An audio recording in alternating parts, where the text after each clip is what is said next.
I do have a lot of questions already, and I've been reading through them as we go.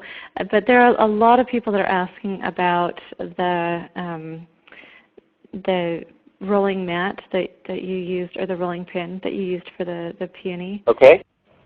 Texture. It is something. Yeah, it's actually called the peony texture mat, peony texture rolling pin, and we do because actually, if you go to like Albert Ooster's website, which is www.aui, so Albert Ooster Imports at AUI Swiss, so SWISS.com, so AUISwiss.com.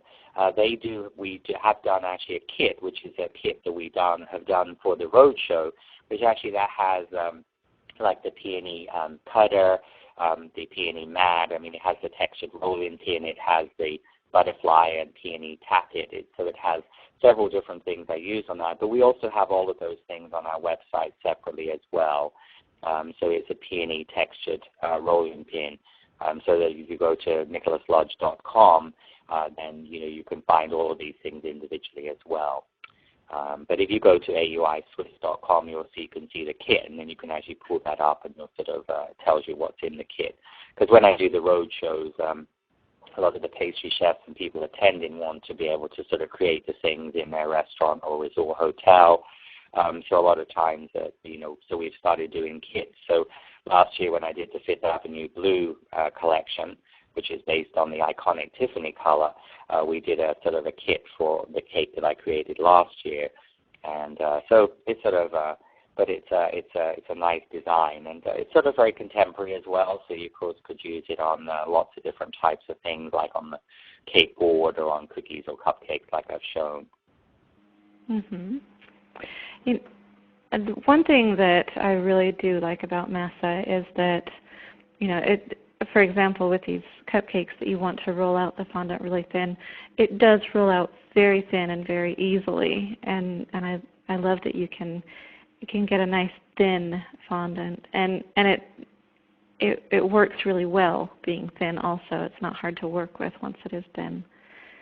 So, and then we have more cupcakes. Is that? Yeah, so these are like little mini cupcakes, which again are a little bit of a pain to make, but they're adorable. They are adorable. But these are little mini cupcakes. So again, I sort of took the whole peony concept. So actually the ones at the back, the pale pink, the white, and the darker pink one, that is just done with Swiss meringue buttercream. So I've actually just piped that with a 104 tip. And then I obviously tinted with the peony pink gel color into the buttercream. But you could also use a high ratio shortening based buttercream or Crisco based buttercream, whichever you prefer. And then I just put a little small sugar pearl in the center. But I wanted it to sort of have the look of almost like a peony. And then the little mini cupcakes on the front, those were just sort of iced in a traditional way. So just buttercream was put over the surface of the little cupcake, and then I just had the little small peonies. Those are actually done with tappets, which is a FMM product. I call them actually whack-its because you have to whack them more than tap them. But the tappets are, and that's a set called Fruit and Flowers, and it has like some different like little bunch of grapes and a strawberry, but there's this like almost like a peony type of flower on it. There's a daisy, and so I just roll out. Those are actually done with modified fondant, so I just rolled that out, number 5 on the pasta machine, and go along and in a circular movement, and then whack them. They come out in the cutter, and then you just pop them onto the top of the buttercream. So those are just more of a traditional. But again, you have to think about when you're doing a cupcake or a cookie or anything, people actually eating it, and as you said, Amelia, like the masa stays very soft, so like on your cookies, that's not going to get hard. That laminate piece, that veneer is not going to get hard like a lot of brands of fondant would. So it does stay nice and soft, and plus it tastes yummy as well. So it does. That's the big thing to take into consideration. Definitely. I can't, I don't think I'll ever be convinced that any other fondant is as good as masa as far as taste and the texture. I really love it. I do. So, all right. And then we've got some little mini so these are what I call like cake box pops. So I did these first of all last year actually as a Tiffany box. So if you imagine that this is in Tiffany blue color, so it looks like a little Tiffany ring box. Oh, so these are actually made. Yes, I mean, so these are made out of brownies. So what I actually do is if you let's say have a recipe for an 8-inch square cake pan of brownies, you just divide the mixture between the batter between 2 cake pans. So what you're baking is sort of about a 1/2-inch thick brownie, and then I usually use like a chocolate ganache-based buttercream by adding melted chocolate or ganache base to a buttercream. It means once it's refrigerated, it's going to set up like a truffle would. So I add some ganache base or some melted chocolate or some buttercream, and then I spread that on one of the sheet parts of the brownie and then put the second part on top. And then these are cut out with actually the Tico nesting square cookie cutter set. I use the smallest size, which is about 1 1/4 inches. So I actually cut that out. So you're going to make this little sort of square brownie.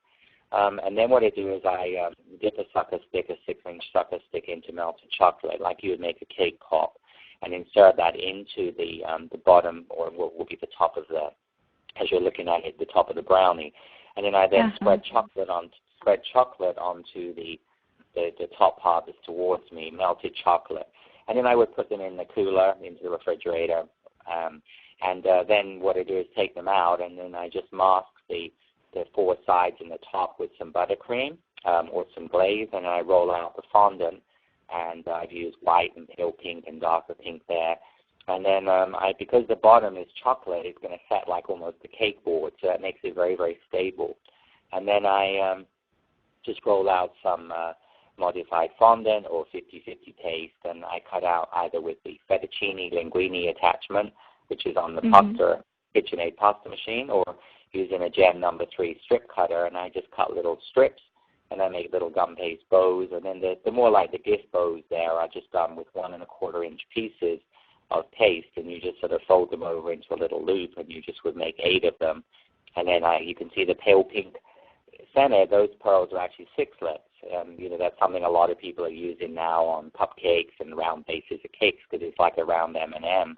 And 6-lets you can now buy in all different colors. So I use the pale pink 6-let in the middle of that, and so it means it's a very yummy treat on a stick. So this is a nice decadent chocolate brownie with chocolate ganache buttercream and covered with a thin layer of fondant and then a little decoration. So these are what I call my cake box pops. I'm actually going to be teaching those at Cake Camp, which is going to be held in your neck of in Henderson. Yeah.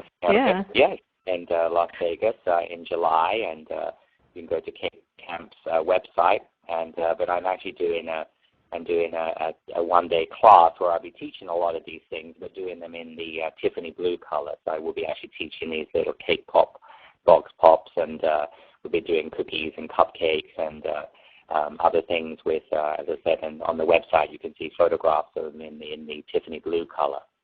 But these are something I came up with last year, but they're really fun and very popular, and a lot of my students have done them in all different color combinations for the holidays, in red and green, and for graduations and baby showers, and sort of just a really fun, because I find cake pops they're a little bit tedious, and so this is really just a spin on a classic cake pop, but it's basically like an oversized petit four on a stick, so it sort of has but people really like these.